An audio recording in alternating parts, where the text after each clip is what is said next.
I'm back. Welcome to I Feel Fat Today. I'm your host, Kelly Taylor. We are back. Wow, we did it. Finally, a Friday in which your YouTube and podcast RSS feeds have been graced with a new episode of I Feel Fat Today. I promised I would be back mid-September, and here I am, returning near the end of the month. So we hit our target? No, not at all. But hey, I'm back and we're doing it. Okay, so why I was gone. Why did I take a break from the podcast? We went a few weeks. I think we went a little over a month of not having shows. And well, okay, first I want to point out, if while I'm talking it looks or sounds like I'm reading off a script, it's because I likely am. I Something with grief that I've noticed is that it's hard for me to call in information and remember the thing I was going to say. And so I really wrote everything down to keep me on track. So it's a better listening experience for you. So just want to point that out. But why why was I gone? So anyone who follows me personally on Instagram will know that why I took a break. But I feel, given my return, I should shed light as to why I was gone. And that reason is due to the absolutely devastating news that my boyfriend, Joe, he's been on a few episodes of the show before, he unexpectedly lost his stepfather. It was very sudden. It came out of nowhere. And it was a cardiac event. Something that happens where you just have a heart attack and then everyone's lives have changed.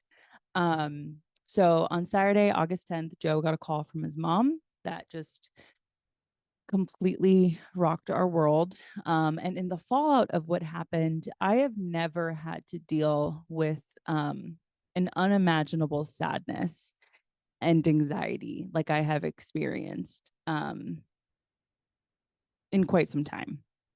I have experienced the loss of a loved one, both, on a friend level and on a family level, but certainly not at this um, level. Because it's, Joe and I are not married, we're dating, but we just celebrated 3 years together. And so it really felt like I lost my father-in-law. Um, and that was very difficult. So, navigating the world now, it just feels like I have this cloud following me around, and it's been challenging.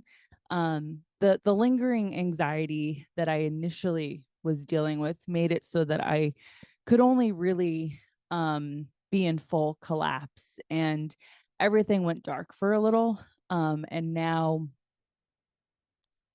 um, everything went dark for a little while. And I also now had to deal with this new anxiety of always worrying about someone dying unexpectedly. Every phone call, every text I get that's at all open ended, I fear that some kind of devastating news is on the other end.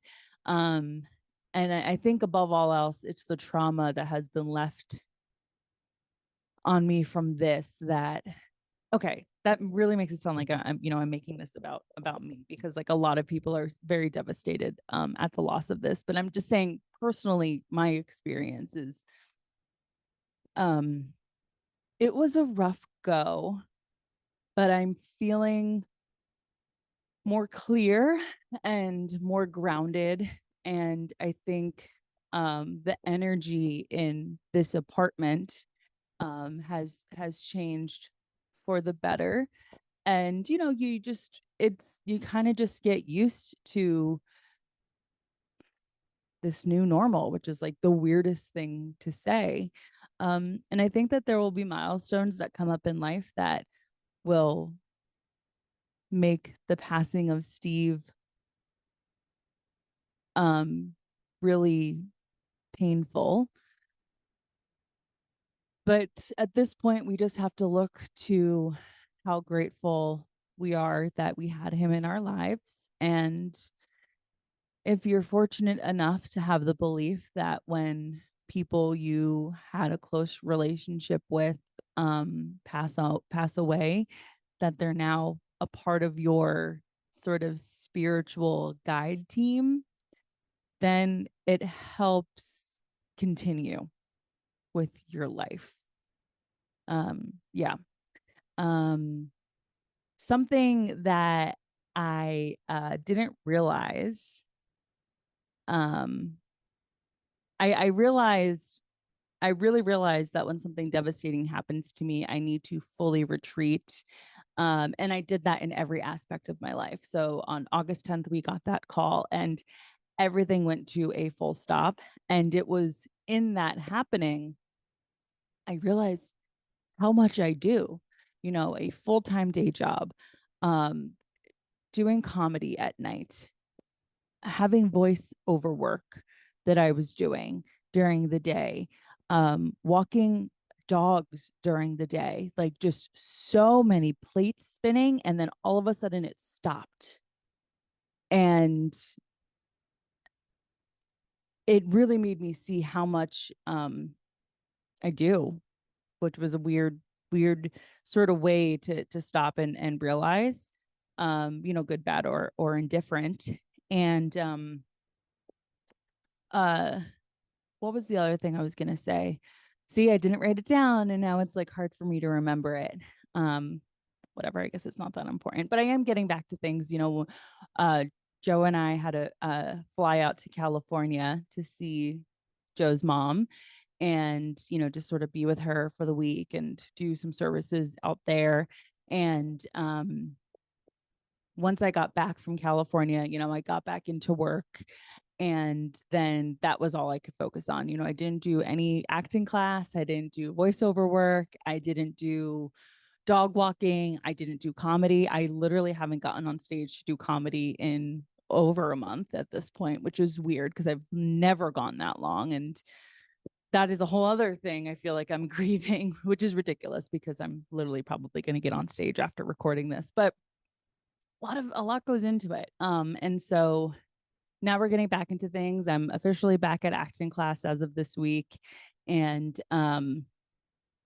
yeah, we're moving things along. We're doing it.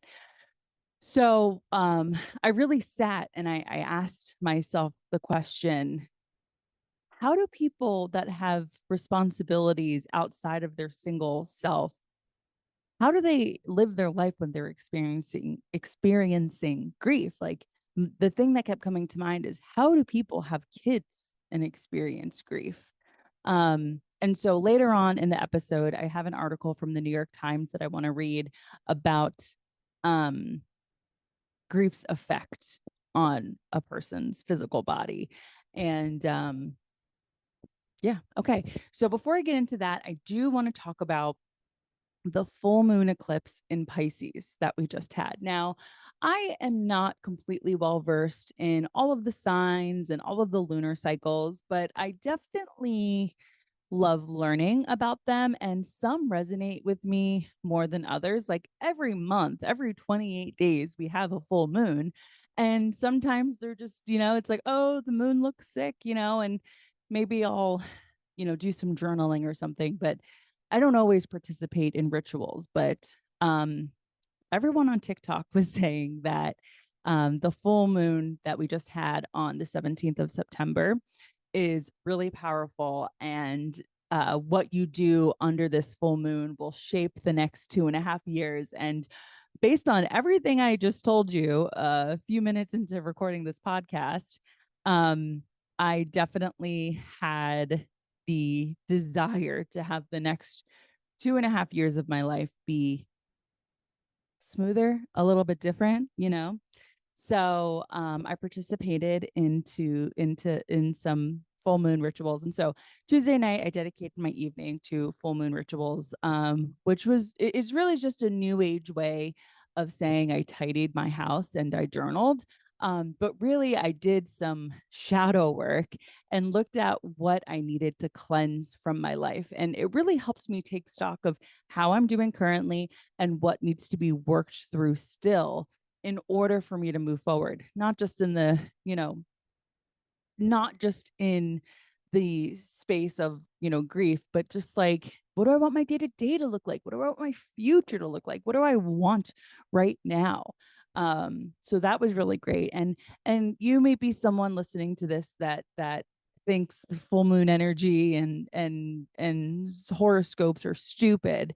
But I think at the end of the day, it can help me or whoever others be on a path, um, that be on a path to betterment, because of the structures of the moon cycles and what the moon energy provides. So if basically if the full moon lunar eclipse means nothing, at least my apartment is clean and I feel less anxious because I journaled my feelings.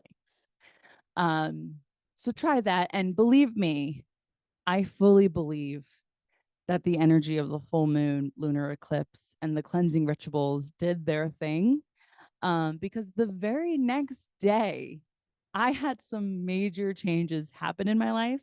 And not to leave you on another cliffhanger, but I can't go into what those changes were. But believe me, I will tell you when the time comes. I can't block my blessings by giving you all of the tea now. But when I asked the moon to cleanse toxicity from my life, delivered.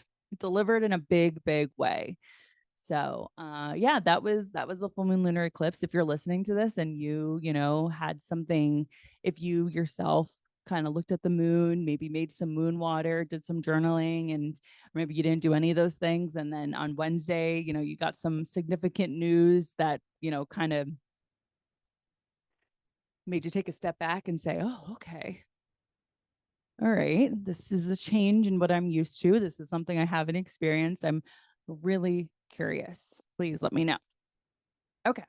So, one more thing I want to talk about before I move into the article that I have for today is Remi Bader.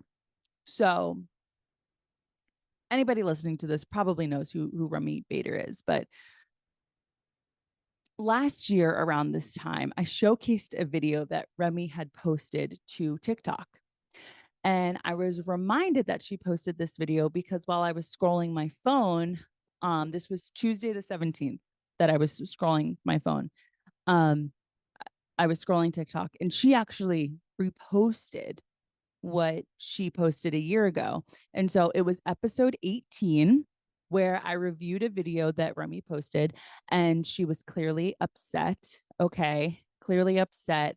And she spoke about how the comments about her body from people on the internet grew to be too much. And she had decided that she was no longer going to be engaging in discourse around her body or health, including any medications that she, is or isn't taking. And so I saw that as her farewell video to the community of people that enjoy her content as a plus size influencer, because she said without explicitly saying that she is going to do some kind of medical intervention for weight loss. That was what I picked up from the video. So you can go back to episode 18 to see where we took a look at that. And so cut to present day, from when the original video was posted, Remi is pretty much, she looks pretty much like a completely different person.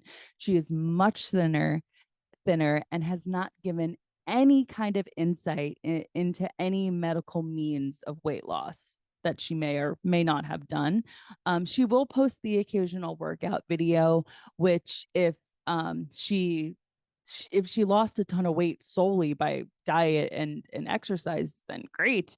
If she lost weight by doing that and having medical intervention, also great. But now we live in a society in which that's not allowed. And frankly, I'm not sure how I feel about it. Because at the end of the day, it is a free country and you have the right to privacy. But I guess I'm asking myself the question, do you owe it to the community of people that helped build your platform that you are changing course? And in a way, I guess she did by by posting the original video to social media, um, that I had reviewed on the podcast. And it's interesting because I believe I even read an article from, I think it was the New York Times, and I cannot remember what episode it was, but I read an article from the New York Times about just this, like body positive, body neutral influencers then going and losing weight, and what do they owe their community that their platform was built upon, um, in that regard. Like basically what I'm saying there is, do plus size influencers that then decide to go and lose weight owe it to the people that they made money off of, by initially building a platform around loving yourself at every size or whatever the case may be? I don't really know. I don't know. I would love to know your thoughts. So, given the obvious change in her physical appearance, her comments are full of spectators, and she is the subject of many a TikTok video on the how, when, why, where, and what means did she take to lose weight. And she hasn't really offered an explanation outside of posting the occasional workout video. And she is still and posting about how she still struggles with her body on an emotional and a physical level. She posted recently that she is kind of confusing for her. It's kind of confusing for her because she's still too big, and now people see her as too small. um, and I think her reposting the video to the day from a year ago, declaring her cutting off the public from that portion of her life, is exactly the answer we are going to get, and the answer she's willing to give. On the reposted video, read the caption, 1 year ago today, I was in such a dark place that no one in my life really understood what I was going through.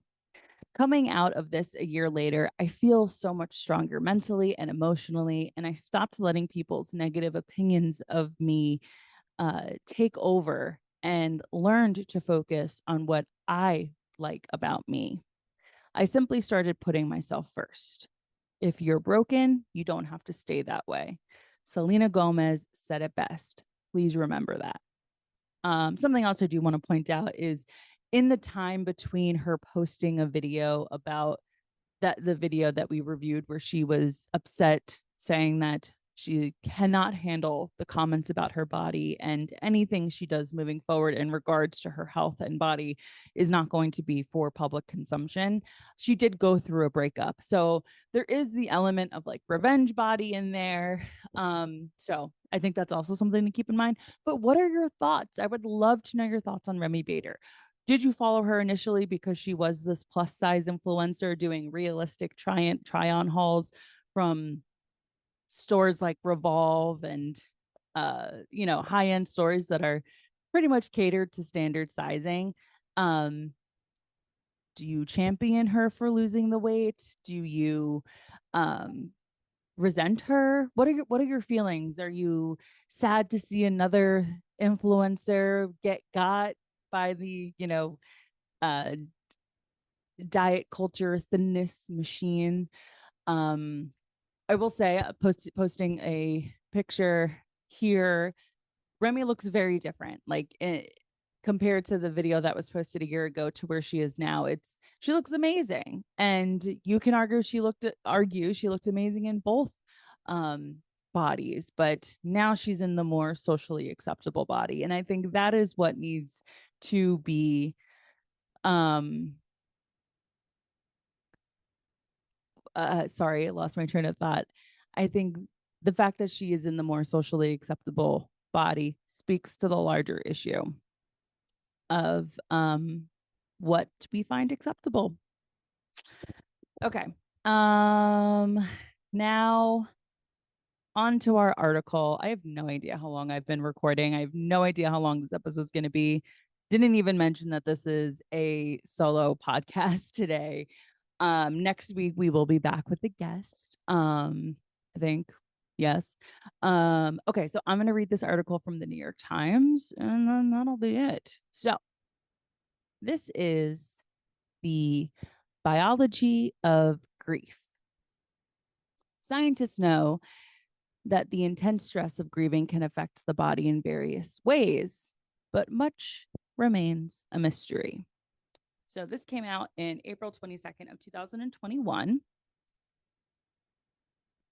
And we'll get into it. Okay. In 1987, when my 18-year-old son was killed in a train accident, a chaplain and 2 detectives came to my house to notify me. I didn't cry then, but a wall came down in my mind, and I could do nothing except be polite and make the necessary decisions. When friends and relatives showed up, I was still polite, but the wall had now become an infinite darkness, and I was obviously in shock. So they took over, helping me to eat and notify people and write death notices. I've been thinking a lot about the more than 500,000 people that have died from COVID-19 in the United States. Each of them has left, on average, 9 people grieving. That's more than 5 million people going through the long process of grief. Mania, come on. I was able to say this when I initially read through this. Manisha Patel, a senior business systems analyst in Bensalem, Pennsylvania, lost her father to COVID-19 in June. I have been through the toughest time in my life, she said. I feel heavier and I weigh no more and I eat less. And there's a lot of gray hair I didn't have before. My heart aches for him. It longs for him. It looks for him. Now, that paragraph really spoke to me because it's really weird with your relationship to food during grief. It's I don't really know how to describe it. It's like this, for me anyways, it felt like this constant queasiness along with a bottomless pit sort of feeling in my stomach. And I don't really know how to describe that. I'm still working through those feelings, but I am going to be 32 in a few weeks. And I have gray hairs. I noticed a whole bunch, like a cluster of them in my hairline, and that freaked me out. I was like, what happened to me?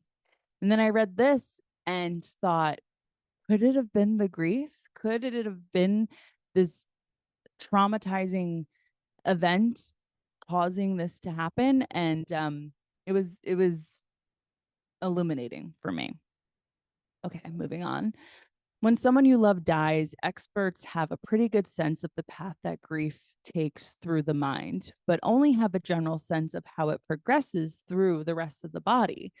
First is a shock, in which you feel numb or intensely sad or angry or guilty or anxious or scatterbrained or not able to sleep or eat or any combination of the above. During those first few weeks, people have increased heart rates, higher blood pressure, and may be more likely to have heart attacks. Over their lifetimes, according to studies done mostly on bereaved spouses, they may have a higher risk for cardiovascular disease, infections, cancer, and chronic diseases like diabetes. Within the first 3 months, research on bereaved parents and spouses show that they are nearly 2 times more likely to die than those not bereaved. And after a year, they are 10% more likely to die. With time, most people stabilize. They begin to learn gradually on their own timeline how to more or less continue in their lives and function in society.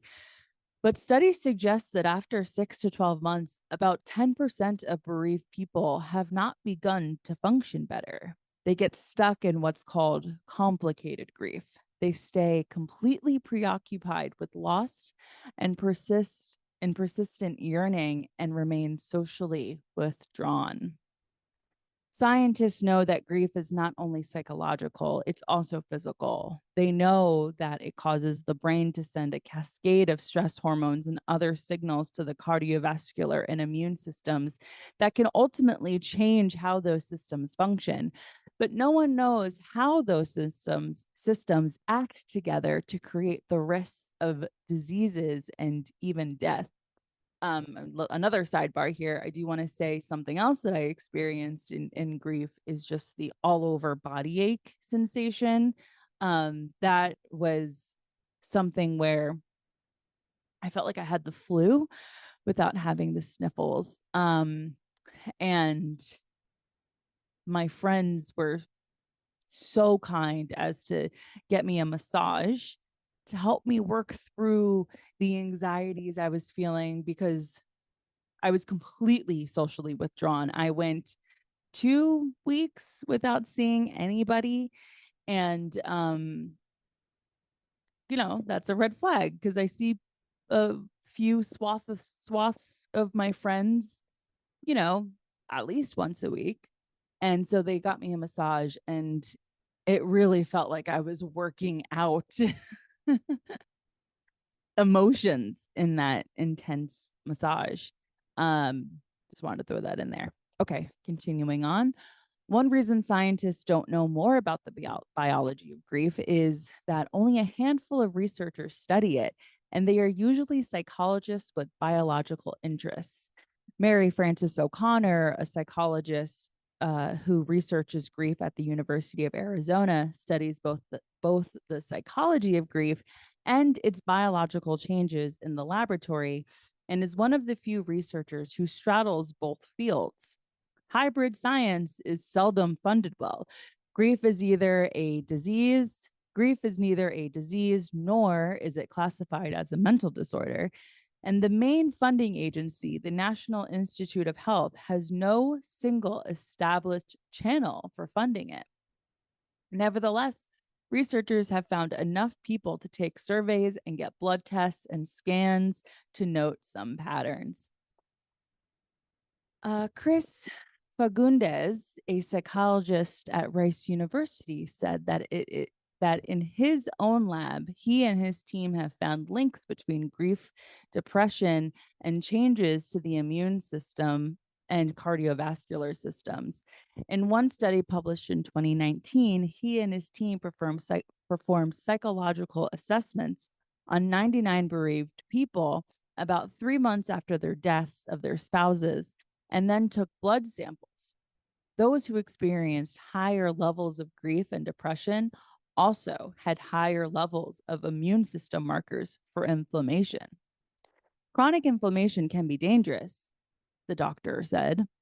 It can contribute to cardiovascular disease, type 2 diabetes, and some cancers. In another study of 65 people published in 2018, Dr. Fagundes and his colleagues found that bereaved spouses who had higher levels of markers for inflammation also had what experts referred to as lower heart rate variability, a characteristic that can contribute to elevated risk for cardiovascular disease. Other studies have found effects on the cardiovascular system too. In one published in 2012, researchers measured the heart rates of 28 bereaved people twice, once for 24 hours within the first 2 weeks of their spouse or child's death, and again for the same amount of time 6 months later. They found that their heart rates were initially faster, then returned to normal, suggesting that the bereaved may have been in at least temporarily a higher risk for heart disease. Another study published in 2012 found that those with higher scores of grief assessment tests also had increased levels of cardiovascular clotting factors, possibly raising the risk of developing blood clots.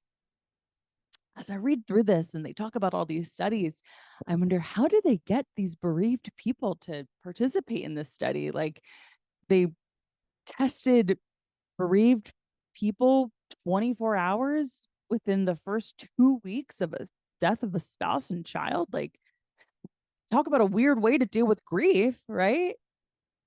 My husband died. I'm going to go participate in a science study. I don't know. That's like the main thing people say on true crime documentaries of like, did the husband do it? Did this person do it? Well, they grieved weird. They didn't want to go to any of the fundraisers. They were smiling and happy. They said Amanda Knox was doing yoga poses, and it's like people deal with grief in a weird way, you know? You may be sitting there inconsolable crying, and other people might be doing backflips. It's you there's it's a it's not a well-funded grief is not a well-funded arm of science, so we don't really know the different ways that people can deal with grief. Feels like a lot of it's anecdotal. Okay, moving on. In one review of 20 studies published in 2020, people who scored higher on psychological measures for grief also had higher levels of certain stress hormones like cortisol and epinephrine. Over time, chronic stress can increase the risk of cardiovascular conditions as well as diabetes, cancers, autoimmune conditions, and depression and anxiety. I didn't mean to laugh, but it's like very, very funny. The trend on TikTok right now is when you're scrolling, about 5 videos back to back will pop up saying, hey, you're not fat. Hey, you're not old. Hey, you're not ugly. You just have high cortisol.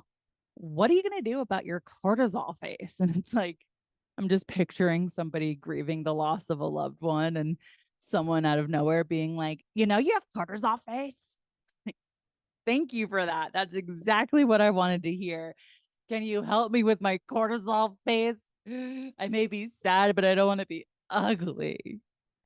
Sorry. Okay, moving on. Okay, so yeah, sad people have higher levels of stress hormones. Put the studies together on the whole, Dr. Fagundes said everything starts with the brain. It responds to death and to intense stress in general by releasing certain hormones that fan out into the body, affecting the cardiovascular system and the cells of the immune system. Aside from that, generally, however, the biology of grief has no clear chain of cause and effect that the biology of, say, diabetes has. That's because the goal of these studies is to better understand the griever's risks for disease, not to understand the path of grief through the body. One explanation is with the study of the brain. In 2001, Dr. O'Connor first began imaging the grieving brain, and a handful of similar studies have been done since. In these studies, a person lies immobile on a functional magnetic resonance imaging, an MRI scanner. They go into an MRI scanner, and that looks for certain pictures and listens to certain words. And the machine maps the blood flow to parts of the brain. In one study published in 2003, Dr. O'Connor found 3 areas of the brain that were triggered by words related to grief, like funeral or loss, and a 4th triggered by pictures of the person who died. Some of the brain areas were involved in the experience of pain, others in having autobiographical memoirs. These findings were not world-stopping, Dr. O'Connor said. Like, I'm sure that's what happens in grief. But the responses recorded in another area called the nucleus accumbens, how do you say that? ACCUMBEN. But the responses recorded in another area called the nucleus accumbens were more surprising. This region is the part of the brain's network for reward, the part that responds to, say, chocolate. And it was active only in people with complicated grief. Nobody knows why this is. So Dr. O'Connor theorized that in the continuing yearning of complicated grief, being reminded of a loved one with pictures and words might have the same reward as seeing a living, loving loved one. In regular uncomplicated grieving, the reminder is no longer connected to a living reward, but is understood as a memory of someone no longer here. So it's saying that it flips. where in uncomplicated grief, you see the photo of a loved one that has passed and you feel sad. But in complicated grief, they see the photo of the loved one and it triggers almost a pleasure response, like how chocolate would, because you're understanding the memory of someone no longer here. I'm not smart. I'm not a scientist, so I don't know if that's exactly what it's saying, but that's what I took from that. Okay, almost done. All of these studies, however, have limitations. Many of them are small and haven't been replicated. The researchers also don't have the resources to follow the participants over time to see whether those with higher risks for disease eventually develop a disease. Many studies also are a snapshot of one point in time and will miss the changes that occur in most people over months and years. Studies using fMRI have limits all their own too. A lot of things could make the areas light up, said Dr. O'Connor said. And the same thing might not make the same areas light up in everyone or in one person over time. So yeah, so that's why this is so part of the reason why it's so hard to study. They can't follow people along in their life. That person may experience more grief over time. That person may change their diet completely and now their blood levels are completely out of whack because of something outside of the grief entirely. So that's interesting and I think something important to point out. Grief biology and psychology is of course the result of another hard to study case state, human attachment or love. Humans are predisposed to forms of loving bonds, Dr. O'Connor said. And as soon as you do, your body is loaded and cocked for what happens when that person is gone. So all systems that functioned well now must accommodate the person's absence. For most people, the systems adjust. Our bodies are amazing resilient, she said. In a recent issue of the Research Digest Up to Date, medical doctors outlined the most current scientific studies on bereavement. One way to think about grieving, they said, is that the feeling of connection to the person who died gradually moves from preoccupying the mind to residing comfortably in the heart. I'm unsure about the word comfortably, but yes, I'm no longer preoccupied. Now, 34 years after my son's death, I'm back in charge, and the pain never quite goes away. Then neither does love. So I loved that article. I thought that it was really interesting. I mean, I, of course, resonated with because on a biological level, I was dealing with grief. My loved one, Joe, Joe was dealing with grief. And so it just was, there was a lot of grieving happening. And yeah. So I'm back. I'm back doing the podcast that no one listens to. I appreciate you that's listening, but what do I got to do to make people listen to this? That was such an interesting article. Should I do mukbangs? Is that what you sick fucks want? You want me to do a mukbang? You want me to just sit on here and eat something greasy and gross for your enjoyment? Is that what's going to get people viewing my YouTube? You sick freaks.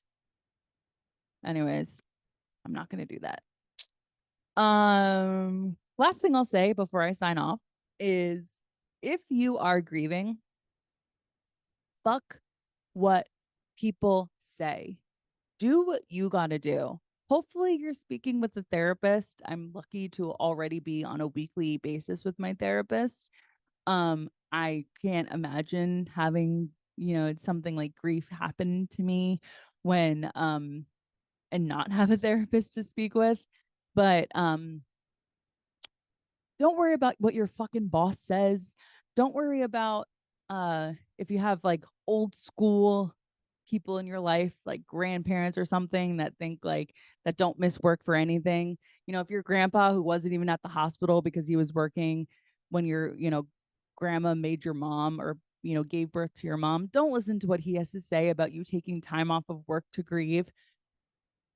We live in a really difficult society as it is. It's so hard to survive as it is that when something really knocks you off your rocker, take the time that you need, journal, drink water, relax, maybe have half a Xanax if that's something that's available to you, and feel and breathe. And you will come out on the other side, even though it doesn't feel like you will.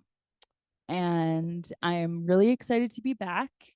I thank everybody for their patience. And I only lost one YouTube subscriber in the time of me not posting. So, real exciting stuff. And I didn't go through my spiel of liking and follow. Just please subscribe to YouTube, please. And I'll talk to you next Friday. Bye.